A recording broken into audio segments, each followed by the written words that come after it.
College ದಿನಗಳು ಅಂದರೆ ಪ್ರತಿಯೊಬ್ಬರ ಜೀವನದಲ್ಲೂ ಗೋಲ್ಡನ್ ಮೂಮೆಂಟ್. ತಾವು ಓದಿದ ಕಾಲೇಜಿನ ಫ್ರೆಂಡ್ಸ್, ಸೀನಿಯರ್, ಜೂನಿಯರ್ಸ್ಗಳು ಅಧ್ಯಾಪಕರನ್ನ ನೋಡುವುದು ಅಂದರೆ ಸಂಭ್ರಮವೇ ಸರಿ.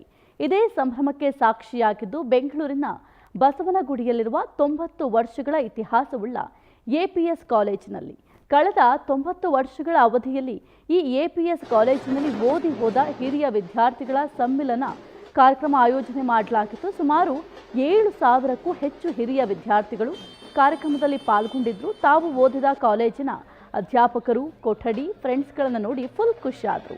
ಇನ್ನು ಸೂಪರ್ ಸ್ಟಾರ್ ರಜನಿಕಾಂತ್ ಸಹ ಇದೇ ಕಾಲೇಜಿನಲ್ಲಿ ವ್ಯಾಸಂಗ ಮಾಡಿದ್ದು ಕಾರ್ಯಕ್ರಮಕ್ಕೆ ಆಹ್ವಾನವನ್ನು ನೀಡಲಾಗಿತ್ತು. ಆದರೆ ಕಾರ್ಯಕ್ರಮಕ್ಕೆ ಬರಲು ಸಾಧ್ಯವಾಗದ ಹಿನ್ನೆಲೆ ಶುಭಾಶಯಗಳನ್ನು ತಿಳಿಸಿದರು. ಇನ್ನು ಇದೇ ಸಂದರ್ಭದಲ್ಲಿ ಮಾತನಾಡಿದ ಎಪಿಎಸ್ ಕಾಲೇಜಿನ ಪ್ರೆಸಿಡೆಂಟ್ ಡಾಕ್ಟರ್ ವಿಷ್ಣು ಭಾರತ್ ಹಾಲಂಪಿಯಲ್ಲಿ 90 ವರ್ಷಗಳಿಂದ ಇತಿಹಾಸವುಳ್ಳ ಈ ಕಾಲೇಜಿನಲ್ಲಿ ಇಂದು ಹಿರಿಯ ವಿದ್ಯಾರ್ಥಿಗಳ ಸಮ್ಮಿಲನ ಕಾರ್ಯಕ್ರಮ ಯಶಸ್ವಿಯಾಗಿ ನಡೆದಿದೆ.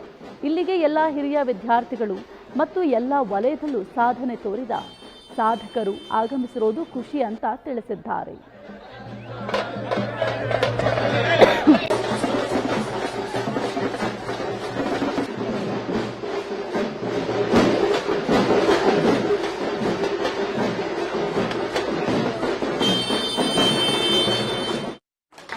ಬೆಳಗಿನ ತರಗತಿಯಲ್ಲಿ ಕೂತ್ಕೊಂಡು BA ಪಾಸ್ ಮಾಡಿದೆ.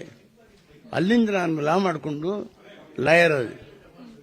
ಲಾಯರ್ ಕೆಲಸ ಮಾಡಿದ ಮೇಲೆ ನನ್ನನ್ನು 1983 ಜನವರಿ 10ನೇ ತಾರೀಕು ಕರ್ನಾಟಕ ಹೈಕೋರ್ಟ್ ಜಡ್ಜಿಯಾಗಿ ಅಪಾಯಿಂಟ್ ಮಾಡಿದ್ರು. 11 ವರ್ಷ ಅಲ್ಲಿ ಕೆಲಸ ಮಾಡಿದೆ. ಅಲ್ಲಿಂದ ನಾನು ಪ್ರಮೋಷನ್ ತಗೊಂಡು ಜಮ್ಮು ಅಂಡ್ ಕಾಶ್ಮೀರದಲ್ಲಿ ಚೀಫ್ ಜಸ್ಟಿಸ್ ಆಗಿ ಕೆಲಸ ಮಾಡಿದೆ. ಎಲ್ಲ ಹಳೆಯ ವಿದ್ಯಾರ್ಥಿಗಳು, 90 ವರ್ಷದ ಇತಿಹಾಸ ಇದೆ ಈ ಸಂಸ್ಥೆಗೆ. ಲಕ್ಷಾಂತರ ಜನ ಪಾಸ್ ಆಗಿ ತುಂಬಾ ಉನ್ನತ ಮಟ್ಟದಲ್ಲಿ ಬೆಳೆದಿದ್ದಾರೆ. ಅವನ್ನೆಲ್ಲ ಸೇರಿಸಿ ಈ ಸೆಂಟಿನರಿಗೆ ಈ ಸಂಸ್ಥೆಯನ್ನ ಹೇಗೆ ರೂಪಿಸಿಕೊಳ್ಳೋದು, ಹೇಗೆ ಮುಂದೆ ತರೋದು ಅನ್ನೋ ನಿಟ್ಟಿನಲ್ಲಿ ಇವತ್ತು ಸೇರ್ತಾ ಇದ್ದೀವಿ. ಒಂದು 6,000ಕ್ಕೂ